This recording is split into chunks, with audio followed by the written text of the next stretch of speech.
Hello అండి, welcome to our channel. ఈరోజు video ఏంటంటే టమాటో పప్పు. ముఖ్యంగా బ్యాచిలర్స్కి యూజ్ అయ్యే ఈజీ అండ్ క్విక్ రెసిపీ. దీనికోసం కావాల్సిన పదార్థాలు: కందిపప్పు, టమోటాలు, ఉల్లిపాయలు, పచ్చిమిర్చి, ఎండుమిరపకాయలు, చింతపండు, నూనె, పసుపు, ఆవాలు, జీలకర్ర, కరివేపాకు, కొత్తిమీర.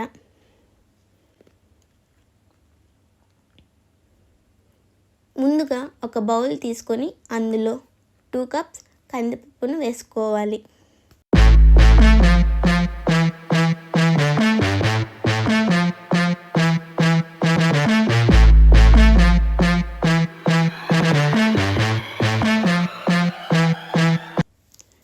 తరువాత దీనిని శుభ్రంగా 2-3 టైమ్స్ వాష్ చేసుకోవాలి.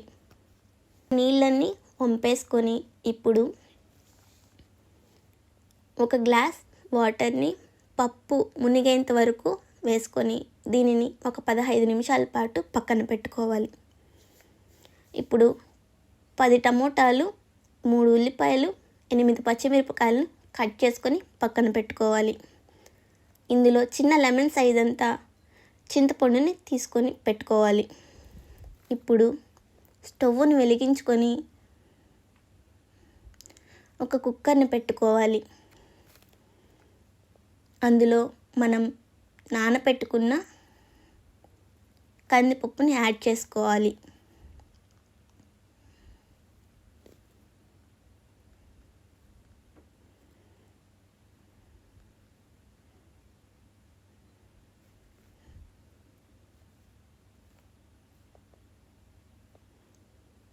దీనిలో మనం కట్ చేసి పెట్టుకున్న టమోటాలను, పచ్చిమిర్చిను, ఉల్లిపాయలను ఒక్కొక్కటిగా యాడ్ చేసుకోవాలి.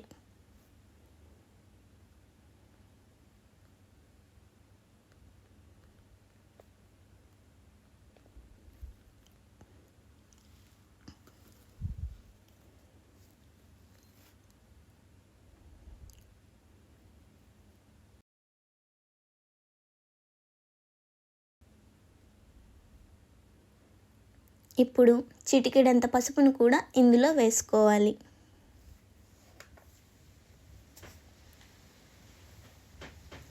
మనం తీసుకున్న చింతపండును ఒక చిన్న బౌల్లో వేసుకొని ఇందులో పెట్టుకోవాలి. ఇప్పుడు పప్పులో వేసిన కూరగాయలన్నీ మునిగేంత వరకు వాటర్ పోసుకోవాలి.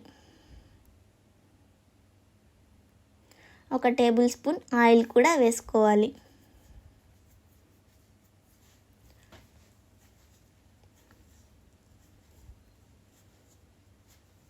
దీనికి మూత పెట్టుకొని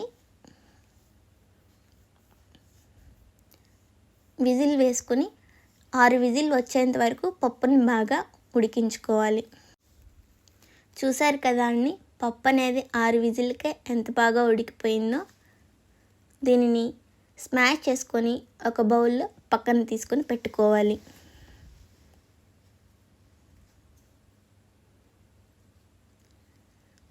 ఇప్పుడు ఒక కడాయిని తీసుకొని అందులో 2 టేబుల్ స్పూన్ల వరకు ఆయిల్ని వేసుకోవాలి.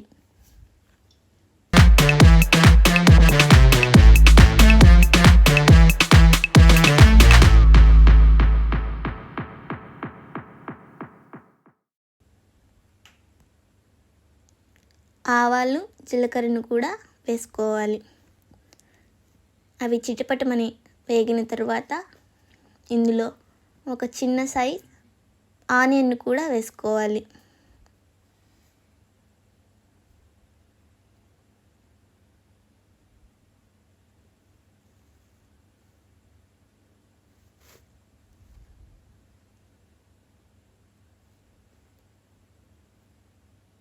దీనిలో 2-3 ఎండుమిరపకాయలను కూడా చించుకొని వేసుకోవాలి. ఇవి బాగా గోల్డెన్ బ్రౌన్ కలర్ వచ్చేంత వరకు వేపుకొని ఇందులో మనం స్మాష్ చేసుకున్న పప్పును కూడా యాడ్ చేసుకోవాలి. పప్పును స్మాష్ చేసుకునేటప్పుడే మనం ఉప్పు అనేది వేసుకొని స్మాష్ చేసుకోవాలి. ఇప్పుడు కొత్తిమీర, కరివేపాకును కూడా వేసుకోవాలి.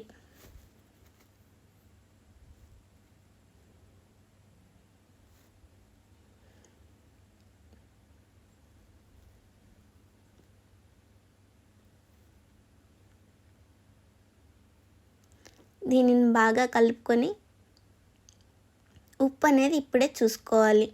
మన టేస్ట్కి తగ్గట్టు సాల్ట్ని వేసుకోవాలి.